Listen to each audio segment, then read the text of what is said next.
In front of me is Microsoft Surface Pro 7 Plus, and today I would like to show you how you can manage apps permissions. Begin by going into Devices Settings and clicking on Privacy and Security.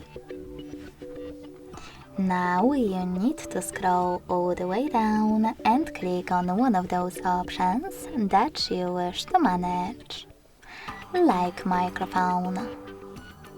Following that, just click on the blue switches next to apps that you wish to deny access to your microphone.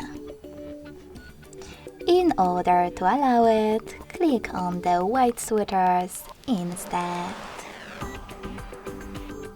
Thanks so much for watching. If you enjoyed this video, don't forget to leave a like, comment and subscribe.